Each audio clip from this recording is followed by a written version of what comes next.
C'est grâce à cette série-là que je sais maintenant que j'aurais adoré voir Henry Cavill en Superman méchant.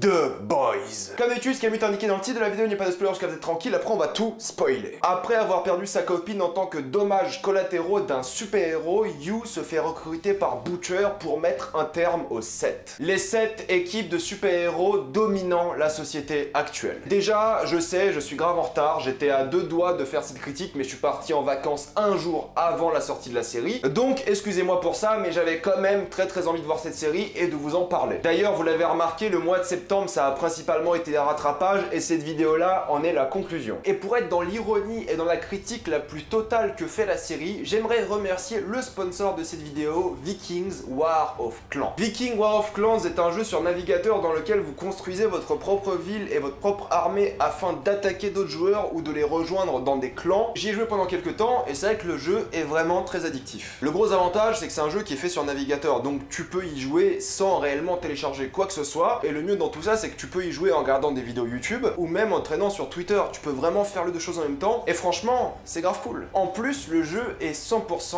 gratuit. Ça a vraiment une patte graphique sympa et ça fait vraiment ville vivante pour le coup. Et ce qui est bien, c'est que tu peux rejoindre des joueurs de différents pays parce qu'il y a des joueurs du monde entier qui jouent au jeu. Tu peux les rejoindre dans des clans, vous pouvez collaborer, attaquer des ennemis ensemble et même discuter dans le chat qui est présent dans le jeu. Et si t'as plus de ressources, tu peux toujours demander à ton pote. Rejoignez Vikings War of Clans dès aujourd'hui et recevez un super bonus de 200 pièces d'or pour commencer. Jouez-y dès maintenant, les liens dans la description et dans le commentaire épinglé. The Boys, tout le monde a dit la même chose, c'est une critique de Marvel, de Disney, de DC Comics, toutes les miniatures c'est les mêmes, et je suis plus ou moins d'accord, mais pas totalement. The Boys, c'est principalement une critique du système américain avant toute chose. Alors oui, dans le tas, il y a Disney, oui, il y a Marvel, etc., etc. Mais avant tout, je trouve que c'est une excellente critique de l'interventionnisme de l'Amérique de George Bush. Et c'est encore plus d'actualité parce que maintenant, on est un peu dans l'ère Trump. Alors vous allez dire ouais de la politique blabla, mais tout simplement, et on va en parler en spoiler, Homelander, c'est un mélange entre Reagan, Bush et Trump. Évidemment on va détailler tout ça après, mais la vérité est là, c'est une critique politique des États-Unis. Mais on va commencer par parler un peu de la critique des super-héros, de la critique du système des célébrités. Dans The Boys, donc les super-héros sont tous un peu des célébrités, ils prennent des selfies, ils sont vraiment tous dans des grosses corporations. Il y a des castings pour faire partie des super-héros, ils passent sur Jimmy Fallon par exemple, ils ont des jeux vidéo, ils ont des films, ils ont des comptes Instagram, ils ont des comptes Twitter, c'est une vraie plateforme de célébrité que représentent ces super-héros. C'est vraiment la modernisation du mythe du super-héros avec la société actuelle, avec les réseaux sociaux. C'est aussi un délire où les super-héros sont attribués à des villes comme un peu des joueurs de foot. Tu peux les acheter, les vendre en fonction de leur capacité, en fonction de leur prix. C'est un star system absolument aberrant. Il y a aussi tout un délire sur le harcèlement sexuel qu'on a énormément vu ces dernières années. Ils achètent aussi le silence, ils font signer des contrats, des NDA, des Non-Disclosure Agreements, c'est les fameux contrats où tu ne peux pas dire quoi que ce soit et t'encaisses un beau chèque en échange. À un moment, il y a même un super-héros qui va aller dans un hôpital avec un enfant qui a le cancer et c'est une scène absolument hilarante, je vais pas vous la spoiler ici, mais tu vois vraiment l'hypocrisie du truc, tu vois vraiment le paraître de ces célébrités et forcément ça fait écho déjà à nos célébrités à nous, à ces personnes qui ont des centaines de millions de followers Instagram, qui ont une vie qui est vraiment basée sur le paraître plus que sur le fait de la vivre réellement, qui ont vraiment une image à préserver et c'est clairement ce qui se passe dans The Boys. Et il y a un truc qui revient de plus en plus concernant les célébrités aussi dans les séries que j'ai vues récemment. S'il y a des accusations envers toi et que tu es célèbre, tu es considéré comme coupable par le public avant même d'être jugé, même si tu es innocent ou coupable. Alors que nous, on a la chance d'être jugé innocent jusqu'à prouver coupable. C'est un peu une critique de ça parce que clairement des accusations de célébrité peuvent gâcher des vies et c'est clairement un truc qui est pas à prendre à la légère. L'hypocrisie, c'est évidemment une thématique principale. Tout le monde ne fait que mentir, paraître pour soigner son ego, son image. Il y a toute une équipe marketing, il y a des scénaristes derrière tous les super-héros, vraiment c'est une équipe derrière chaque personne, comme dans la vraie vie pour des vraies célébrités. Mbappé il est pas tout seul, hein. Mbappé il a une putain d'équipe pour soigner son image, c'est normal. Après quand on s'intéresse un peu moins au star system, il y a tout le délire du super-héros, évidemment. Il y a une phrase dans la série qui dit que les gens adorent un travail d'équipe, ils adorent voir plusieurs super-héros réunis. C'est clairement une référence au MCU, où tu vois de plus en plus des crossovers de super-héros qui n'ont plus leur propre film. La Vote Tower des 7 ressemble clairement à l'Avengers Tower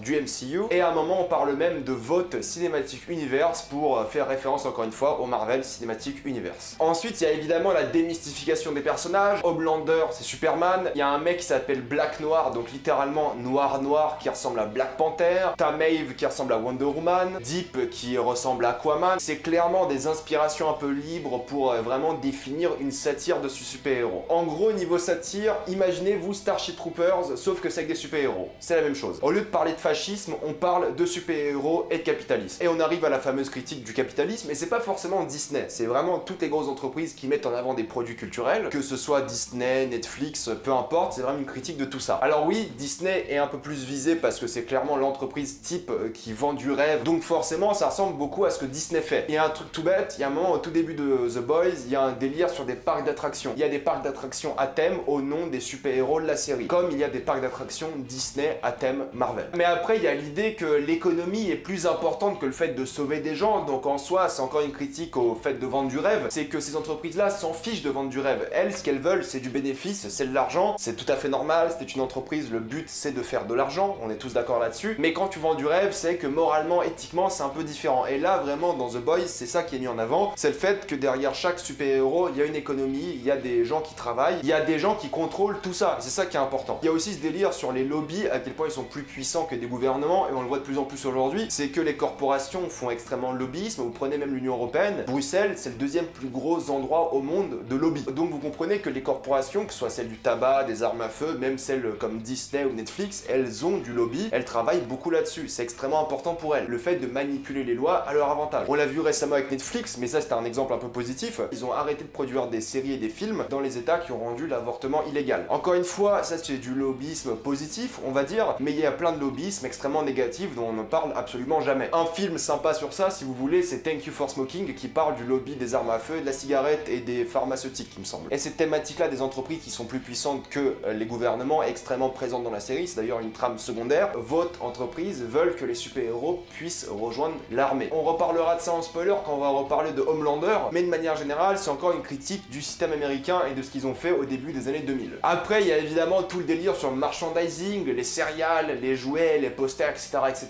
C'est banal, on va dire. Il y a aussi un truc qui était intéressant sur le copyright et le fait que les entreprises qui ne font pas forcer le copyright sur d'autres petites entreprises ou même sur des particuliers perdent énormément d'argent, et on sait bien que Disney avait remis au goût du jour la loi du copyright. La loi a été passée, je crois, de 40 ans à 70 ans après la mort de l'auteur. Par exemple, aujourd'hui, dans un monde parfait, il n'y aurait pas de dispute entre Sony et Disney, il y aurait juste un Spider-Man libre de droit pour tous. Sauf que ça, évidemment, ça n'existe pas. Donc j'aurais aimé que ça parle un peu plus de copyright, même si c'est pas le sujet de la série, c'est vrai. Ça aurait été intéressant de piquer ça un peu plus, on va dire, avec précision, pour critiquer encore une fois le système Disney plus en détail. Après, il y a de la corruption, il y a du chantage, il y a de la manipulation d'images, évidemment. Et ensuite, la série parle de 2-3 questions qui sont vachement intéressantes. C'est s'il y a des super-héros dans la société, pourquoi tuer les coupables? Pourquoi, quand il y a un braquage de banque, t'as un mec comme Homelander, qui est littéralement Superman, qui peut arriver là-bas et peut se permettre de tuer des gens, même s'il s'est fait tirer dessus en premier. D'ailleurs, il y a une scène où il fait semblant de se faire tirer dessus, ce qui lui donne autorisation de tuer. Mais en vrai, si t'avais un super-héros comme ça, tu ferais une loi pour dire que non, tu tues personne parce que t'es invulnérable. Au final, t'as aucune raison de tuer qui que ce soit. Donc il y a tout ce jeu qui est super intéressant sur vraiment ce que peuvent faire les super-héros. Mais il y a aussi un délire sur les armes à feu, c'est une toute petite phrase qui passe à la télé, mais je trouvais ça vachement intéressant. Il y a un super-héros un peu moins important que les 7 qui dit à la télé: pourquoi est-ce que les gens ne sont pas armés? Ça me permettrait de faire moins de travail. Ça me permettrait, moi, de me la couler douce un peu plus. Et ça vous permettrait, vous, à être en sécurité. Encore une fois, c'est le débat perpétuel des armes à feu aux États-Unis. À chaque fois qu'il y a un massacre dans une école, une fusillade, il y en a, je crois que 200 déjà cette année, voire beaucoup plus. Une fusillade, c'est au-dessus de 4 morts, il me semble, ou 4 morts et victimes. Donc le débat revient à chaque fois et c'est toujours le bordel. Mais encore une fois, quand t'as des lobbies,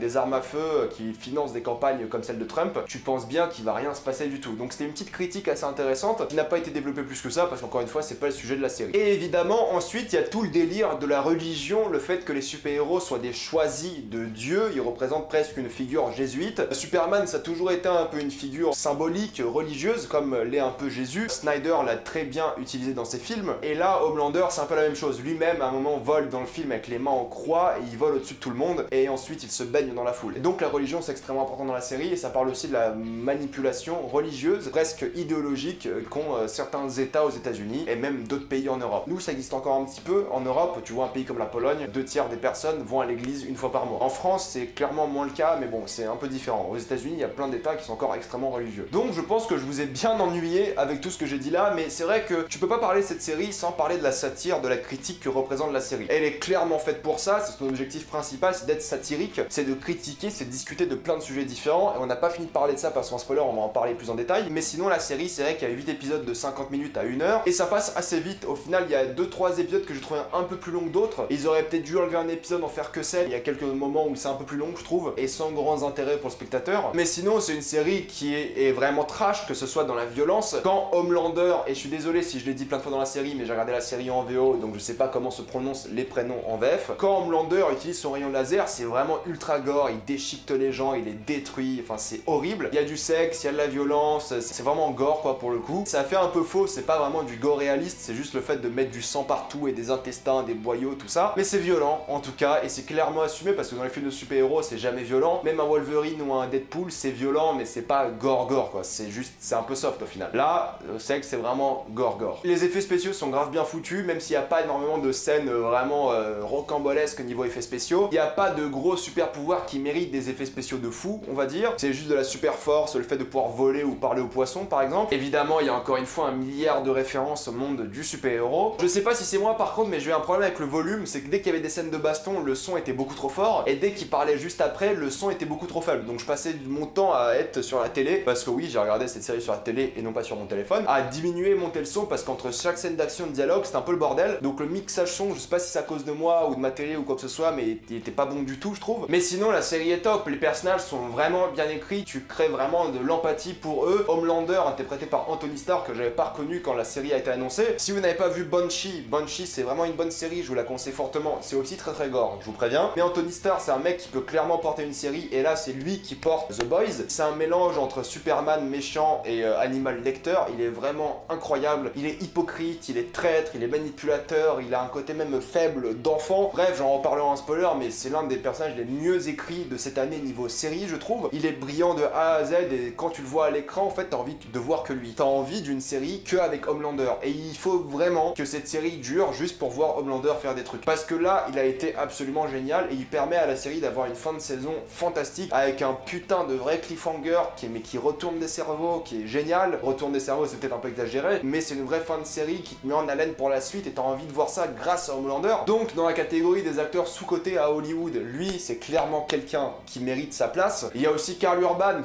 qui joue Butcher, il est absolument phénoménal. Il est un peu plus timide, je trouve, parce qu'il est assez monotone, mais c'est bien expliqué par son personnage. Lui, il est aussi génial. Franchement, c'est deux acteurs qui sont pas assez présents à Hollywood et qui peuvent clairement porter une série, ou je pense même un film. Ensuite, il y a plein d'idées super cool. Il y a par exemple une course des deux personnes les plus rapides au monde, et c'est une course qui se fait à la nanoseconde près, parce qu'ils sont vraiment en mode The Flash. T'as aussi un mec, par exemple, qui avait perdu son pénis parce qu'il avait couché avec une femme qui avait des super pouvoirs de glace. Du coup, quand elle a joui, elle s'est transformée en glace, et forcément, vous comprenez, ça a pas pu marcher quoi. Il a perdu quelque chose. Il y a plein de petites idées comme ça qui rendent l'univers vraiment cohérent, qui font vraiment du world building intéressant, et j'ai adoré la série pour ça. T'as l'impression de voir une série où les super-héros ont vraiment repris le dessus avec tous les impacts sociétaux dedans, et c'est juste absolument génial. Et j'ai aussi beaucoup aimé la musique qui passe par du classique rock ou même du rap français à certains moments. La musique est beaucoup moins présente dans les derniers épisodes parce qu'ils sont beaucoup plus sérieux, mais sinon elle est top aussi. Il y a même un thème des Avengers, enfin ça ressemble à une musique des Avengers qui revient assez souvent, ça joue beaucoup sur ça aussi, donc c'est vraiment marrant. Pour conclure, The Boys, c'est une série qui est drôle, qui est bien écrite, qui a d'excellents acteurs qui font vraiment un très bon taf. C'est une série extrêmement satirique, qui est thématique, qui est politique, c'est génial pour ça, et même pour les gens qui s'intéressent pas vraiment les thématiques politiques, sociales, économiques, on s'en fout, parce que ça reste une série avec des super-héros, de l'action, de l'humour, des blagues, c'est génial. Donc ouais, The Boys, c'est clairement l'une des meilleures séries de cette année, j'ai passé un excellent moment devant, même si un peu long vers la fin, parce qu'ils auraient peut-être dû enlever un épisode, ou peut-être raccourcir les derniers épisodes, parce que les derniers épisodes, t'es sur 1h, 1h10, au lieu des 50-45 minutes habituelles de la série. Me concernant, si vous n'avez toujours pas vu la série, c'est une excellente recommandation de ma part. Si vous aimez les critiques sociétales ou des super-héros qui cassent des gueules, c'est fait pour vous. Avant de passer en spoiler, pensez à vous abonner à la chaîne pour plus de vidéos, mettez un j'aime et partagez cette vidéo, ça aide beaucoup la chaîne. Si vous aimez la chaîne, pensez à la soutenir gratuitement grâce au lien dans la description, et encore vous avez parlé, vous regardez une petite pub, et moi ça me fait un peu d'argent. Suivez-moi sur Instagram pour des critiques exclusives, suivez-moi sur Twitter pour toutes les news, et on spoil.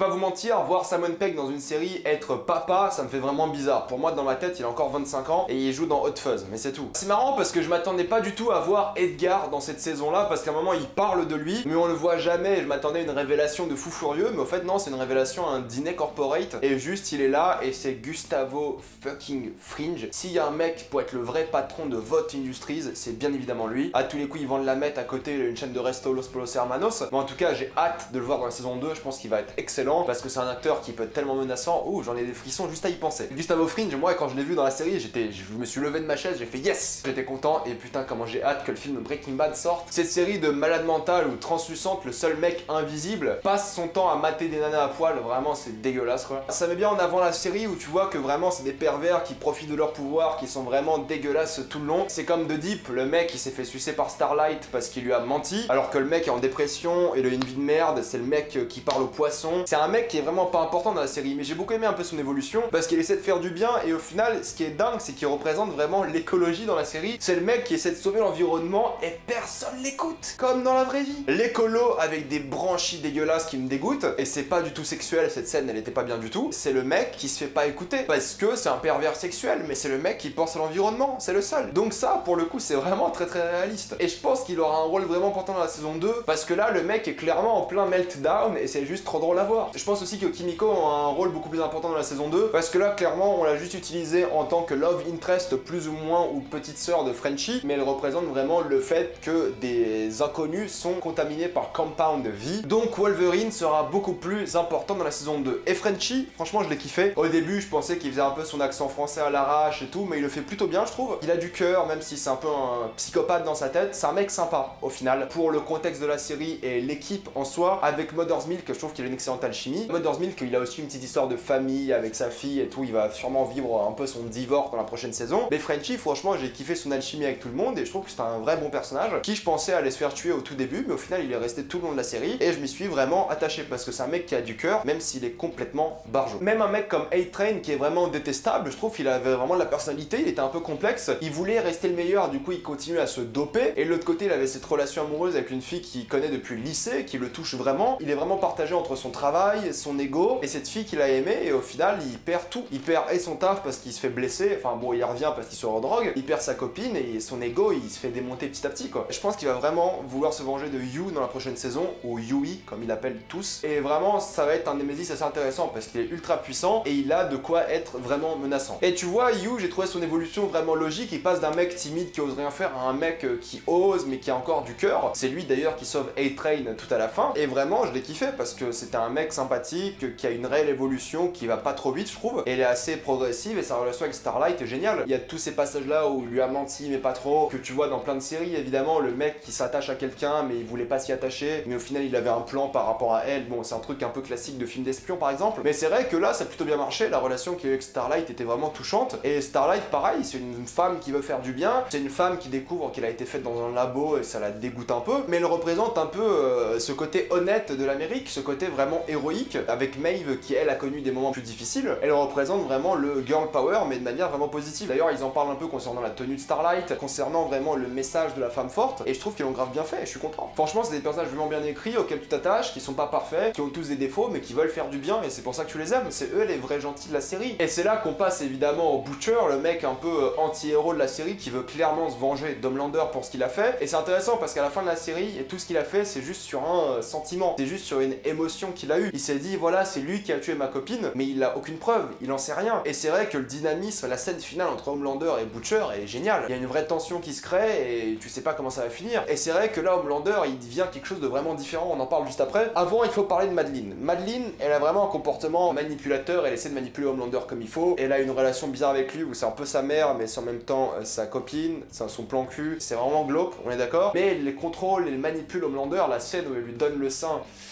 ouais, c'était bizarre, c'était glauque. Un sentiment très freudien a envahi la série à ce moment-là. Elle manipule, elle contrôle, et quand elle crève, tu ressens rien pour elle parce que c'était un peu une connasse. Et tu comprends aussi Butcher, même s'il a pas toujours les bonnes idées, tu crées de l'empathie pour lui pour sa vengeance, mais la fin de la série où il veut se venger d'Homelander alors qu'il a pas de preuves et tu découvres qu'à la fin sa copine est encore en vie, tu dis Butcher, faut que tu te calmes. T'as créé une empathie avec lui parce que tu pensais qu'il avait raison depuis le début, mais maintenant qu'il avait tort, tu sais plus trop quoi penser de lui parce qu'il était vraiment extrême dans tout ce qu'il a fait. Et il faut évidemment conclure en parlant de Homelander. Homelander, ce qui est génial avec lui, c'est que il est horrible. Il fait vraiment flipper tout le long. Tu sais pas quand est-ce qu'il va t'arracher la gueule, tu sais pas quand il va te mettre des rayons laser dans la tronche, tu sais pas quand est-ce qu'il va dire un truc qui est honnête, hypocrite, un mensonge, vraiment t'en sais rien et ça le rend extrêmement flippant. Donc Anthony Starr est absolument phénoménal, vraiment c'est le meilleur acteur de la série et c'est l'une des meilleures performances de cette année niveau série je trouve. Il est grandiose et il mérite toutes les critiques positives qu'il a eues. C'est le délire vraiment Superman est méchant et ça marche extrêmement bien. Et maintenant j'imagine tellement Henry Cavill être Superman méchant et ça aurait été génial aussi, ça aurait été brillant. En tout cas, Homelander, tu t'y attaches parce que c'est un enfant qui a été maltraité, qui a été grandi dans un labo, qui n'a pas eu de famille, qui n'a pas eu de vie, qui a vraiment des émotions enfantines parce qu'il a jamais réellement grandi, il a jamais eu de puberté, qui s'attache à une mère qui n'est pas réellement sa mère mais qui a un peu ce délire sexuel autour de tout ça. C'est un personnage qui est tellement complexe et tu sais pas ce qu'il peut faire quoi. C'est sa force à lui, c'est qu'il est imprévisible de fou. Le fait qu'il ait pas tué Butcher à la fin, c'était imprévisible. En tant que spectateur, tu t'attendais pas vraiment à ce que Butcher meure à ce moment-là, on est d'accord. Mais en tant que personnage, c'était imprévisible. Tu ne sais pas où est-ce que ça peut aller et il est génial. En plus de ça, comme le dit très bien la série, c'est John Wayne. Et c'est là que vient la critique des États-Unis, c'est que Homelander, c'est un symbole de l'Amérique interventionniste. Le coup de l'avion, et c'est chaud de dire ça la semaine du 11 septembre, c'est clairement une manipulation pour faire référence au 11 septembre. Dans le sens où cet avion-là qui se crache est utilisé comme un prétexte pour faire des choses horribles. C'est clairement l'interventionnisme de George W. Bush, c'est clairement ce qui est vu et fait représenter dans la série. L'invasion de l'Irak, bon c'est un peu plus complexe que ça évidemment, mais ça a commencé avec le 11 septembre. L'invasion du Moyen-Orient de manière générale, de l'Afghanistan, c'était horrible. Parce que la plus grande attaque terroriste de l'histoire de l'humanité, on le rappelle quand même le 11 septembre, c'est ça, presque 3000 morts et des milliers de blessés, ça a permis aux États-Unis d'aller envahir mais quasiment tout le Moyen-Orient. C'est un truc qu'ils voulaient faire depuis des années pour plusieurs raisons, de une parce qu'il y a du pétrole et de deux parce que bon il y avait tout un enjeu politique derrière tout ça, c'est un peu compliqué, mais ils voulaient partager de la démocratie et j'en parle pas en tant que d'un côté ou l'autre, je dis juste les faits et c'est vrai que Homelander c'est clairement ça. Homelander il va au point de donner de la drogue à des djihadistes pour les rendre super, comme a fait un peu la CIA quand ils ont armé Ben Laden. Je pense que je suis pas fou à faire des rapprochements aussi logiques entre eux. Tout ce qu'a fait Homelander dans la série, c'est tout ce que font les États-Unis depuis l'ère Reagan, pendant l'ère W. Bush et maintenant de plus en plus avec l'ère Trump. On parle encore de xénophobie dans la série et Homelander comme sa cape représente les États-Unis. Et la série te dit quand même un peu fuck les États-Unis parce que c'est pas bien. Et c'est cool et osé je trouve de pas montrer le côté positif des États-Unis. Là on est clairement que dans le négatif et dans la satire la plus crue possible des États-Unis de maintenant. Mais surtout du début des années 2000. Et c'est encore d'actualité évidemment, il y a encore des troupes américaines au Moyen-Orient, c'est pas fini. Donc voilà, c'est un personnage qui a deux facettes. De une, c'est un personnage qui est bien écrit parce que c'est un personnage qui est complexe, etc. Et de deux, c'est le visage de l'Amérique. C'est le vrai Captain America au final, c'est Homelander. Je vais m'arrêter là pour cette critique de The Boys, j'espère que vous aura pas trop ennuyé avec tout ça. Dites-moi dans les commentaires ce que vous avez pensé de cette série, avez-vous adoré, détesté dans les commentaires. Pensez à vous abonner à la chaîne pour plus de vidéos. Mettez un j'aime et partagez cette vidéo, ça aide beaucoup la chaîne. Si vous aimez la chaîne, pensez à soutenir gratuitement grâce au lien dans la description et dans le commentaire épinglé, vous regardez une petite pub et moi ça me fait un peu d'argent. Suivez-moi sur Instagram pour des critiques exclusives, suivez-moi sur Twitter pour toutes les news et salut à tous.